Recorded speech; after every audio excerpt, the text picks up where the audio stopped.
시청자 여러분 안녕하십니까? VOA 뉴스투데이 시작합니다. 미국 정부가 대북 공공외교를 비핵화와 인권 개선에 집중하고 있다고 밝혔습니다. 2018년 기준으로 동아태 지역 공공외교의 최우선 대상은 북한이었고 탈북민 150명이 미국에서 연수를 한 것으로 나타났습니다. 첫 소식 김영권 기자가 보도합니다.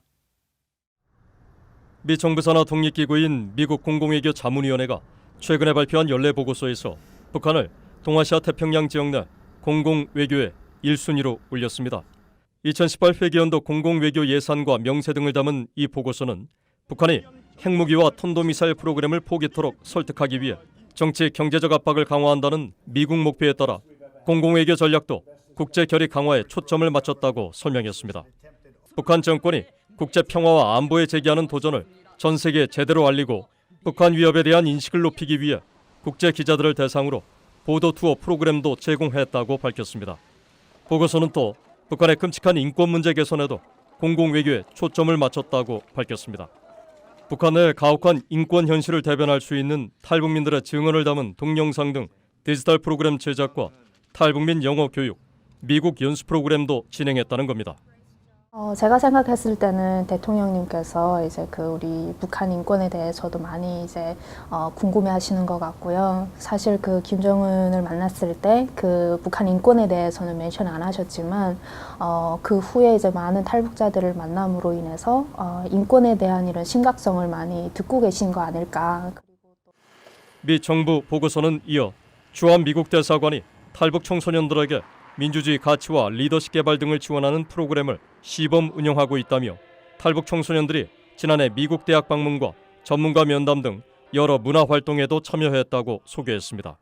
그러면서 풀브라이트와 IBLP, 웨스트 등 미국과 한국의 다양한 교환 프로그램을 이수한 한국인 동문이 9,000명이 넘고 이 가운데 탈북민 150명도 포함되어 있다고 덧붙였습니다. 보고서는 또 국무부의 국제안보 비확산국도 2018 회계연도에 공공외교의 우선순위로 북한의 비핵화를 위한 압박 캠페인을 펼쳤다고 소개했습니다. 또 이 같은 공공외교를 위해 미국 정부는 2018 회계연도에 21억 9천만 달러를 사용했다고 밝혔습니다. VOA 뉴스 김영권입니다. 북한 당국이 신종 코로나 바이러스 유입을 차단하기 위해 각국 외교관의 출국과 입국을 제한하고 외국인을 대상으로 하는 서비스업도 중단한 것으로 알려졌습니다. 북한 주재 러시아 대사관은 북한 외무성에 코로나 바이러스와 관련한 북한 당국의 추가 조치를 알려왔다며 4일 이 같은 내용을 페이스북에 공개했습니다. 북한 당국은 물품 구매를 위해 북한을 드나드는 평양 주재 외교단과 각국 공관의 새 직원의 입국을 금지했으며 피치 못할 사정으로 북한에 들어올 경우 15일간 격리된 뒤 입국을 허용한다고 밝혔습니다. 또 북한 당국은 평양 내 호텔, 상점, 식당, 일부 공공장소에서 외국인을 상대로 한 서비스를 무기한 중단시키면서 외국인들은 공관 구역 내 상점이나 외국인 전용 호텔 서비스를 이용하라고 지시한 것으로 전해졌습니다. 북한 비핵화 협상 교착이 길어지고 있는 가운데 대북 지렛대를 갖고 있는 중국의 제재 위반 모습이 위성을 통해서도 확인됐다는 지적이 나왔습니다. 이런 지적을 한 미 하원 외교위 의원은 트럼프 행정부에 적극적인 대응을 주문했습니다. 김칸희 기자가 보도합니다. 미국 하원 외교위의 공화당 간사인 마이클 맥칼 의원은 미국 기업 연구소 AI가 중국의 악성 영향에 대한 대응이라는 주제로 연 대담에서 중국의 대북 제재 위반 문제를 지적했습니다. 중국의 대북 제재 완화 추진과 관련된 질문을 받은 맥칼 의원은 중국이 대북 제재를 이행하지 않고 있는 사실은 위성 사진 등을 통해 확인할 수 있다고 밝혔습니다. I think China's in violation. I mean, we've seen this through imagery, satellite imagery. They're violating, the sanctions that we've placed. 맥칼 의원은 이어 북한과 비핵화 합의를 이루는데 중국은 미국의 최고의 질에 따르면서 중국도 북한이 핵을 보유하는 것을 원하지 않을 것이라고 강조했습니다. 하지만 중국은 북한의 오래된 동맹으로 제재 위반이 이뤄지고 있지만 트럼프 행정부는 대응하지 않고 있다고 지적했습니다. This sort of alliance we're seeing between Russia, China, Iran, and of course North Korea has been, part of it for a long time. But they have been in violations, and the administration hasn't responded. 맥칼 의원은 그러면서 미국 행정부는 중국의 제재 위반에 적극 대응하는 것이 올바른 조치라며 미국이 할 수 있는 것들은 많다고 강조했습니다.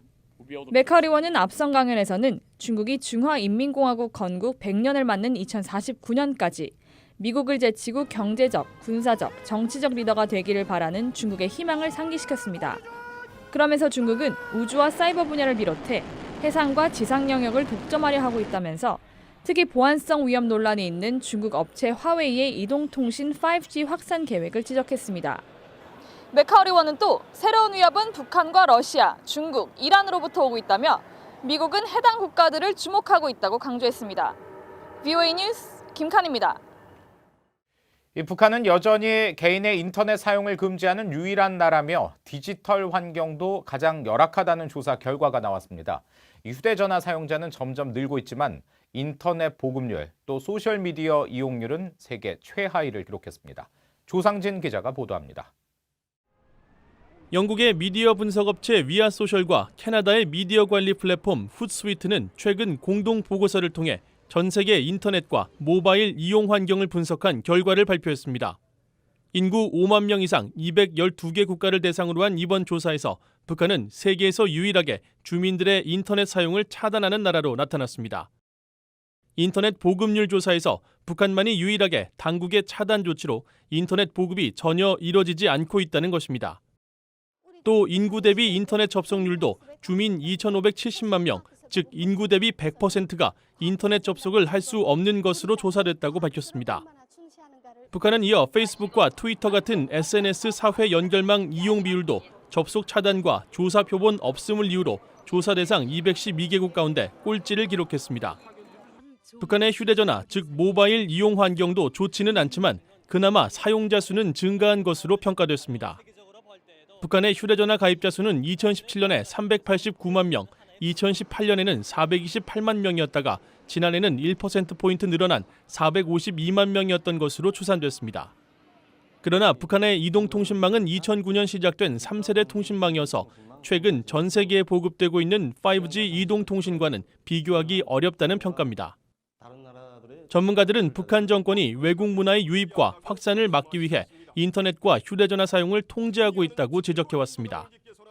They really have done a very good job so far. So they certainly know that this is a big battle that they need to win, and they're putting everything into it.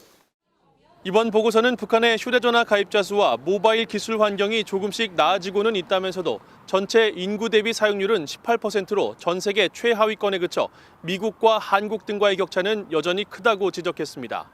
VOA 뉴스 조상진입니다. 중국이 지난해 9월부터 12월까지 넉 달 동안 약 1,160톤의 정제유를 북한에 공급했다고 보고했습니다. 유엔 안보리는 4일 홈페이지를 통해 중국의 대북 정제유 공급량이 지난해 9월 2,960톤, 10월 약 3,100톤, 11월 1,980톤, 12월 2,100톤이라고 공개했습니다. 이로써 지난 2019년 1년 동안 중국이 북한에 공급한 정제유는 약 22,700톤으로 배럴로 환산하면 약 18만 배럴입니다. 이는 2018년 중국의 대북 정제유 공급량인 19,100톤보다 약 3,000톤가량 증가한 수치입니다. 이 미국과 북한은 유관국들과 협의 아래 한반도에 포괄적인 평화체제를 마련해야 한다고 워싱턴의 민간단체 미국 평화연구소가 제안했습니다. 이 단체는 3일 발표한 보고서를 통해 미국은 북한의 비핵화보다 한반도의 포괄적 평화체제 논의를 우선시해야 한다고 밝혔습니다. 그러면서 현재 비핵화 협상 교착 상태 해소를 위해 미국은 북핵미사일 활동 동결과 대규모 미한 연합 군사훈련 중단, 한국전 종전선언 등이 포함된 이른바 스몰 딜을 추구할 것을 제안했습니다. 도널드 트럼프 미국 대통령이 잠시 뒤 미국 의회에서 위대한 미국의 컴백이라는 주제로 임기 중 세 번째 국정연설을 합니다. 이번 국정연설은 상원에서 트럼프 대통령에 대한 탄핵 최종 표결을 하루 앞두고 진행되는 것으로 앞서 백악관 측은 트럼프 대통령이 수그러들지 않는 낙관주의에 대해 강조하고 일부 정치권에서 제기되는 부당한 비관주의를 비판할 것이라고 설명했습니다. 미국 비핵화 협상이 장기간 교착 상태에 빠진 상황에서 트럼프 대통령이 이번 연설에서 어떤 대북 메시지를 내놓을지도 주목됩니다. VOA 한국어 방송은 한반도 시각으로 5일 오전 11시에 진행되는 트럼프 대통령의 국정연설을 한국어 동시 통역으로 생중계할 예정입니다. 이상으로 VOA 뉴스투데이 마칩니다. 함께해 주신 여러분 고맙습니다.